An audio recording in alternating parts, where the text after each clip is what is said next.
നമസ്കാരം എല്ലാവർക്കും കേരള കരിയേഴ്സിൻ്റെ യൂട്യൂബ് ചാനലിലേക്ക് സ്വാഗതം. നമ്മൾ ഇന്ന് ഈ വീഡിയോയിലൂടെ നോക്കാനായി പോകുന്നത് Kerala public service commission KPSC gazetted date 15/7/2024 publish ചെയ്ത നോട്ടിഫിക്കേഷനിലെ വിളിച്ചിരിക്കുന്ന തസ്തിക എന്ന് പറയുന്നത് system manager four universities in Kerala എന്ന നോട്ടിഫിക്കേഷൻ്റെ ഡീറ്റെയിൽസ് ആണ് നമ്മൾ ഇന്ന് ഈ വീഡിയോയിലൂടെ നോക്കാനായി പോകുന്നത്. ഈ വീഡിയോ ഇഷ്ടപ്പെട്ടാൽ ലൈക്ക് ചെയ്യാനായി മറക്കരുത്. അതേപോലെ നിങ്ങൾക്ക് ഡെയിലി ജോബ് അപ്ഡേറ്റ് നോട്ടിഫിക്കേഷനായി ലഭിക്കുന്നതിന് വേണ്ടി Kerala careers YouTube channel subscribe ചെയ്യുക. അതേപോലെ കേരള PSCയുടെ ഡീറ്റെയിൽഡ് സിലബസ് തസ്തിക വൈസായി ലഭിക്കുന്നതിന് വേണ്ടി കേരള കരിയേഴ്സ് എന്ന വാട്സപ്പ് ചാനൽ സബ്സ്ക്രൈബ് ചെയ്യുക. കേരള കരിയേഴ്സ് എന്ന വാട്സപ്പ് ചാനലിൻ്റെ ലിങ്ക് ഈ വീഡിയോയുടെ താഴെ ഡിസ്ക്രിപ്ഷൻ ബോക്സിൽ കൊടുത്തിട്ടുണ്ട്. ആവശ്യമുള്ളവർക്ക് അത് ഓപ്പൺ ചെയ്ത് നോക്കാവുന്നതാണ്.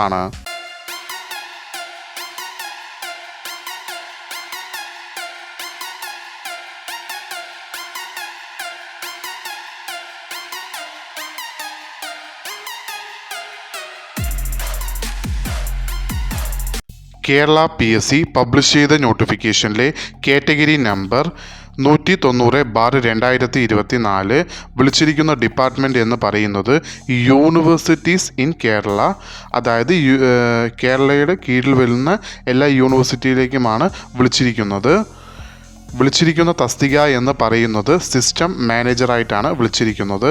സാലറി സ്കെയിലായി കൊടുത്തിരിക്കുന്നത് 77,200 രൂപ മുതൽ 1,40,500 രൂപ വരെയാണ് സാലറി സ്കെയിലായി കൊടുത്തിരിക്കുന്നത്. നമ്പർ ഓഫ് വേക്കൻസി ഇപ്പോൾ റിപ്പോർട്ട് ചെയ്തത് 2 വേക്കൻസികളാണ്. ഈ വേക്കൻസികൾ ഇനിയും കൂടാൻ സാധ്യതകളുണ്ട്. നോട്ടിഫിക്കേഷൻ വിളിച്ചിരിക്കുന്നത് സ്റ്റേറ്റ് വൈഡായാണ്. അതിൽ ഡയറക്റ്റ് ജനറൽ റിക്രൂട്ട്മെൻറ്റ് നോട്ടിഫിക്കേഷനിലാണ് ഇത് വരുന്നത്. Method of appointment direct recruitment ആണ്. ഏജ് ലിമിറ്റ് എന്ന് പറയുന്നത് 18 മുതൽ 45 വയസ്സ് വരെ ഉള്ളവർക്ക്, അതായത് 2/1/1979 1/1/2006 ഇടയിൽ ജനിച്ചിട്ടുള്ളവർക്ക് എല്ലാവർക്കും ഈ ആപ്ലിക്കേഷൻ അയക്കാവുന്നതാണ്. അതോടൊപ്പം scheduled caste, scheduled tribe and other backward കമ്മ്യൂണിറ്റീസിൽ വരുന്ന കാൻഡിഡേറ്റ്സിന് കേരള PSCയുടെ യൂഷ്വൽ ഏജ് റിലാക്സേഷനും ഉണ്ടാവുന്നതാണ്. ക്വാളിഫിക്കേഷനിൽ കുറേ ഓപ്ഷൻസ് കൊടുത്തിട്ടുണ്ട്. അതിലേത് ക്വാളിഫിക്കേഷനാണോ നിങ്ങൾക്കുള്ളത് ആ ഓപ്ഷൻ വഴി നിങ്ങൾക്ക് ആപ്ലിക്കേഷൻ അയക്കാവുന്നതാണ്.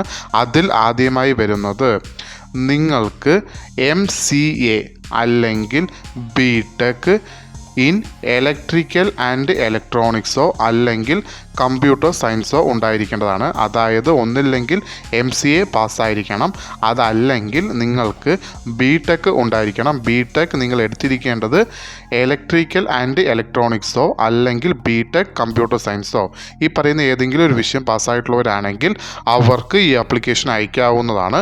ഈ പറയുന്ന ക്വാളിഫിക്കേഷൻ ഇല്ലാത്ത പക്ഷം അടുത്ത ഓപ്ഷനായി കൊടുത്തിരിക്കുന്നത് നിങ്ങൾ BTech ഏത് ഡിസിപ്ലിനിൽ വേണമെങ്കിലും പാസ്സായിരിക്കാവുന്നതാണ്.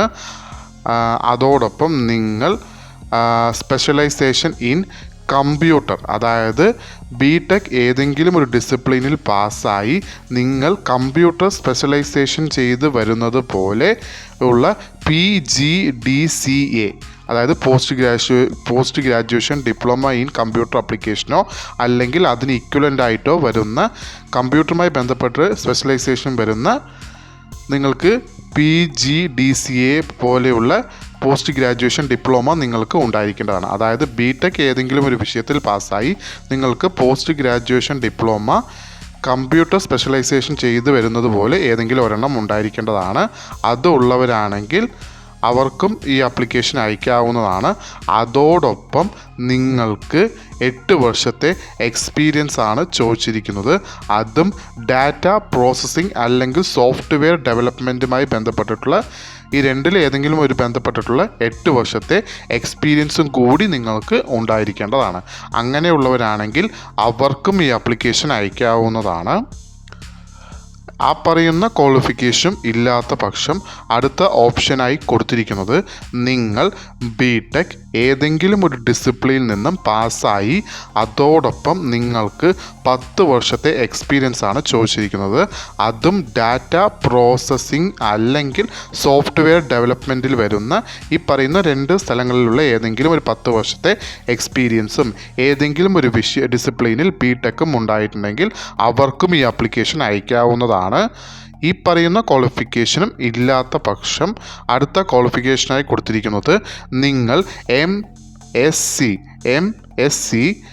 വിത്ത് സ്പെഷ്യലൈസേഷൻ ഇൻ ഇലക്ട്രോണിക്സ് അല്ലെങ്കിൽ ഫിസിക്സ്, അതുമല്ലെങ്കിൽ കമ്പ്യൂട്ടർ സയൻസ്, അതുമല്ലെങ്കിൽ മാത്തമാറ്റിക്സ്, അതുമല്ലെങ്കിൽ സ്റ്റാറ്റിസ്റ്റിക്സ്, ഈ പറയുന്ന ഏതെങ്കിലും ഒരു സ്പെഷ്യലൈസേഷൻ അതും MScയിൽ പാസ്സായിരിക്കേണ്ടതാണ്.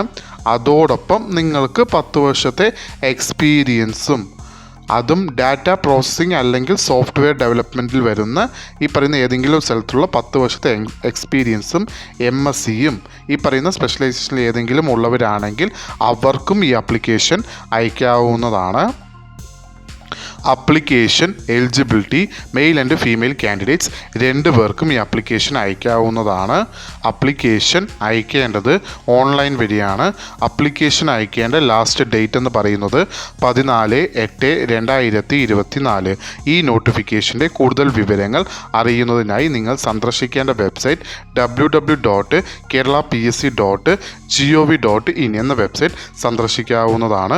ഈ വീഡിയോ ഇഷ്ടപ്പെട്ടാൽ ലൈക്ക് ചെയ്യാനായി മറക്കരുത്. അതേപോലെ നിങ്ങൾക്ക് ഡെയിലി ജോബ് അപ്ഡേറ്റ് നോട്ടിഫിക്കേഷനായി ലഭിക്കുന്നതിന് വേണ്ടി Kerala careers YouTube channel subscribe ചെയ്യുക. ഇതുവരെയും കേരള കരിയേഴ്സ് യൂട്യൂബ് ചാനൽ കണ്ട എല്ലാവർക്കും നന്ദി, നമസ്കാരം.